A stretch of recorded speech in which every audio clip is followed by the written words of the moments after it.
दोस्तों, आपका स्वागत है धारा एकेडमी पर। आज इस चैनल पर हम डिस्कस करेंगे लूसेंट बायोलॉजी को। और लूसेंट बायोलॉजी को बहुत ही आसान शब्दों में आप समझेंगे यहाँ पर। और साथ ही साथ यहाँ पर आपको एक नोट्स भी मिलेगी और उस नोट्स को आप कॉपी कर सकते हो स्क्रीनशॉट लेके, वीडियो देख के, जिससे आपके पास एक मटेरियल हो जाएगा आने वाले किसी भी एग्जाम के लिए। आप उस नोट्स से सारे क्वेश्चन अटेम्प्ट कर सकते हो। तो आइए देखते हैं। बायोलॉजी, बायोलॉजी जीव विज्ञान। बायोलॉजी दो शब्दों से मिलकर बना हुआ शब्द है। एक तो बायो, दूसरा लॉगस। बायो और दूसरा लॉगस। बायो का मतलब है लाइफ और लॉगस का मतलब है स्टडी। लाइफ मीन्स जीवन, स्टडी मतलब अध्ययन। तो बायोलॉजी में जीवन का अध्ययन ही करना है, यानी ऐसा विज्ञान जिसमें हम जीवन का अध्ययन करें उसको हम बोलेंगे क्या? बायोलॉजी। विज्ञान की शाखा जिसमें जीवधारियों का अध्ययन किया जाता है उसे बायोलॉजी, जीव विज्ञान कहते हैं। बायोलॉजी, जीव विज्ञान शब्द का प्रयोग सर्वप्रथम लैमार्क और ट्रेविरेनस ने किया। कोई शब्द दिया क्या? बायोलॉजी। और इस बायोलॉजी शब्द को सर्वप्रथम किसने प्रयोग में लाया? लैमार्क और ट्रेविरेनस ने। अरस्तु ने सर्वप्रथम पौधों एवं जंतुओं के जीवन के विभिन्न पक्षों पर अपने विचार प्रकट किए। साइंटिस्ट थे अरस्तु, उन्होंने सबसे पहले जंतुओं और पौधों पे अपने कुछ विचार प्रकट किए। इसीलिए अरस्तु को जीव विज्ञान का जनक कहा जाता है।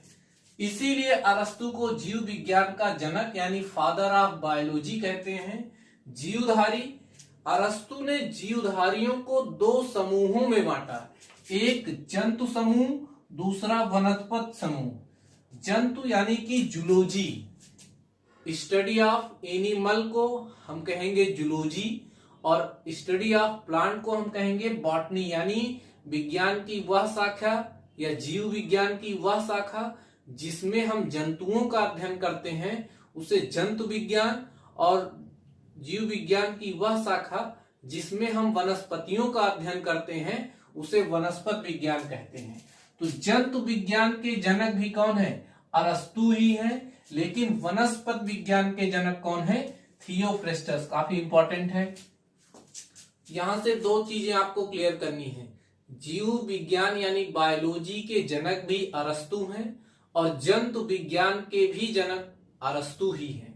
लेकिन वनस्पति विज्ञान के जनक कौन है?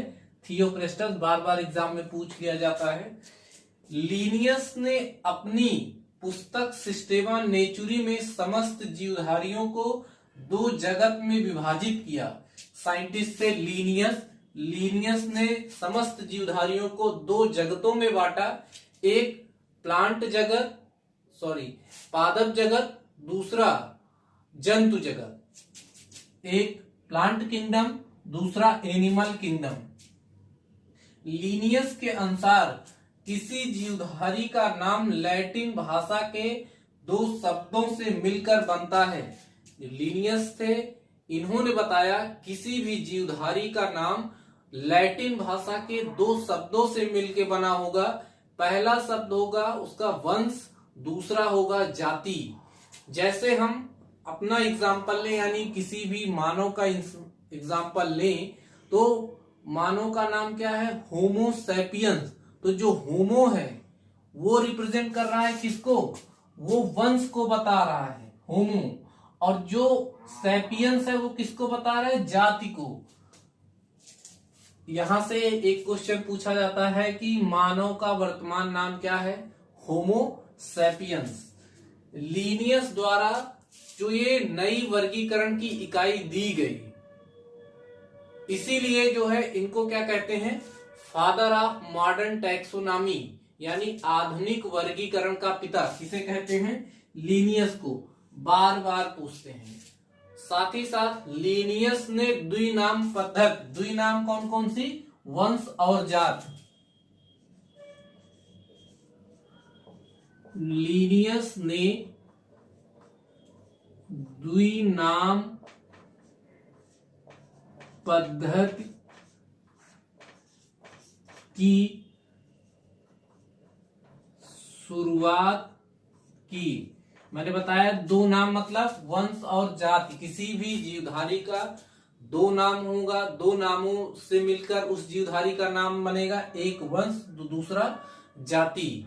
और इसकी शुरुआत किसने की थी? लीनियस ने, इसीलिए इनको आधुनिक वर्गीकरण का पिता भी कहते हैं। लीनियस के बाद एक दूसरे साइंटिस्ट आए, व्हिटेकर।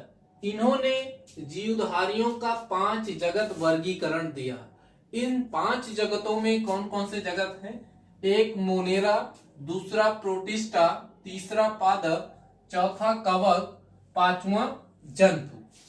मोनेरा जगत में व्हिटेकर ने सभी प्रोकैरियोटिक जीवधारियों को रखा। प्रोकैरियोटिक मतलब सेल दो प्रकार की होती हैं, या तो प्रोकैरियोटिक सेल होगी या तो यूकैरियोटिक सेल होगी।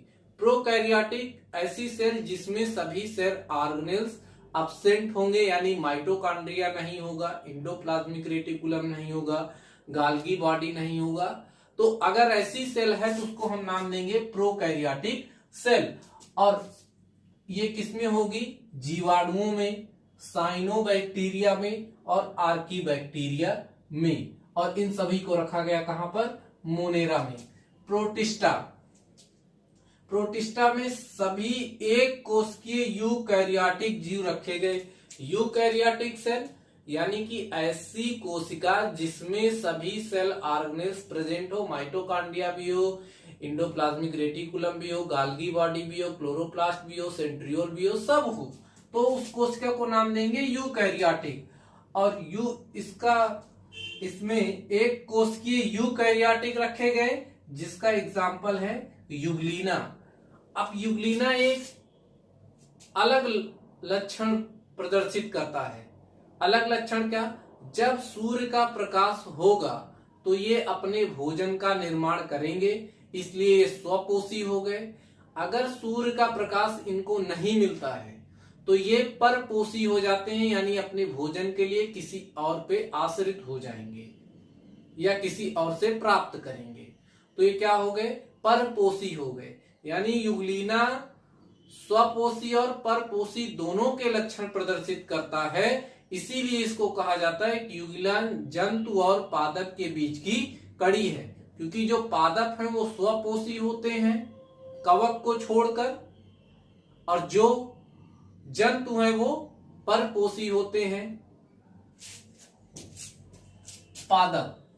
सभी रंगीन बहुकोशिकीय प्रकाश संश्लेषी उत्पादक जीव पादप में रखा गया, जो भी रंगीन है और बहुकोशिकीय हैं। प्रकाश संश्लेषी, प्रकाश संश्लेषी का मतलब जो सूर्य के प्रकाश से अपने भोजन का निर्माण करते हैं उनको प्रकाश संश्लेषी कहते हैं। और सभी प्रकाश संश्लेषी क्या होंगे? उत्पादक होते हैं, यानी ये अपना भोजन दूसरों को प्रदान करेंगे क्योंकि इन्होंने अपना भोजन बना के रखा हुआ है। जीव इसमें कौन कौन शामिल होगा? शैवाल, मांस, पुष्पीय तथा अपुष्पीय बीजी पौधे। जो भी आपके चारों तरफ पौधे हैं वो सब कहाँ आएंगे? पादप में आएंगे। चाहे जितना छोटा हो चाहे जितना बड़ा हो, सब कहाँ रखे जाएंगे? पादप जगत में। चौथा जगत है कवक। कवक में यूकैरियोटिक परपोषी, जितने भी यूकैरियोटिक हैं और परपोषी हैं। परपोषी का मतलब अपने भोजन का निर्माण नहीं करेंगे, किसी दूसरे के ऊपर या किसी और माध्यम पर अपने भोजन के लिए आश्रित होंगे, उनको बोलेंगे परपोषी।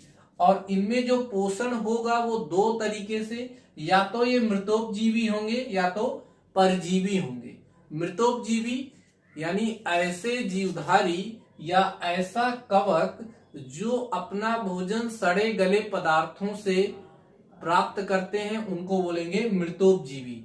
आपने देखा हो जहां पे चीजें सड़ गल जाती, जैसे पैरा है, पैरा सड़ जाता है तो वहां पे देखते हैं कि जो है व्हाइट छतरी जैसा स्ट्रक्चर निकल आता है।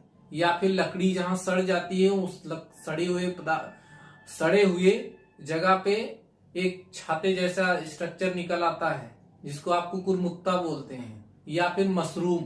वो क्या है? सब मृतोपजीवी हैं, कवक हैं और मृतोपजीवी हैं।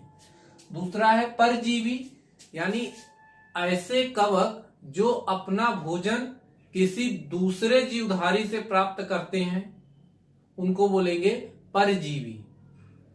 और इसमें जैसे दाद सबको हो जाती है, और उस दाद के लिए जो रिस्पॉन्सिबल है वो कौन है? कवक है। और ऐसे कवक को क्या बोलेंगे हम? परजीवी। अभी धान में खैरा रोग लगा हुआ, व्हाइट ब्राउन कलर का पाउडर जैसा, वो भी क्या है? कवक है। और वो कवक कैसा कवक है? परजीवी है। और जितने भी परजीवी होते हैं ये क्या रोग काज करते हैं, डिजीज काज करते हैं। पर जो कवक है, इन कवक की कोशिका भित्त काइटिन की बनी होगी, और ये काइटिन एक जटिल सुगर है या शर्करा है। आगे पढ़ेंगे कोशिका भित्त, कोशिका झिल्ली, और उसके अंदर सेल ऑर्गेनेल्स, साइटोप्लाज्म सब पढ़ेंगे। लेकिन अभी कोशिका भित्त कवक की किसकी बनी होगी? काइटिन नामक जटिल सुगर की। आगे है पांचवा जंतु जगत। जंतु जगत में सभी बहुकोशिकीय समभोजी यूकैरियोटिक उपभोक्ता आएंगे। उपभोक्ता का मतलब कि ऐसे बहुकोशिकीय जीवधारी जो अपना भोजन तो बनाए नहीं, किसी और के ऊपर आश्रित हैं। किसके ऊपर आश्रित हैं? उत्पादक के ऊपर आश्रित हैं। इसीलिए इनको कहा गया क्या? उपभोक्ता है ये। और इसमें क्या क्या सम्मिलित है? हाइड्रा, जेलीफिश, मछली, स्तनधारी आदि जीवधारी। यानी हम आप कहाँ हैं? हम आप जंतु जगत में हैं। और हम आप क्या हैं? उपभोक्ता हैं। यानी अपने भोजन का निर्माण हम नहीं करते हैं। हम अपने भोजन के लिए किसके ऊपर डिपेंड है? आश्रित है पादप के ऊपर, यानी उत्पादक के ऊपर। अब यहां से जो क्वेश्चन कंपटीशन में पूछा जाता है वो एक तो मोनेरा क्या है, मोनेरा में किन चीजों को रखेंगे, किन जीवधारियों को रखेंगे। दूसरा प्रोटिस्टा क्या है, प्रोटिस्टा में किन जीवधारियों को रखेंगे। उपभोक्ता किसे कहते हैं, उत्पादक किसे कहते हैं। कवक अपने भोजन का निर्माण करते हैं कि नहीं करते हैं।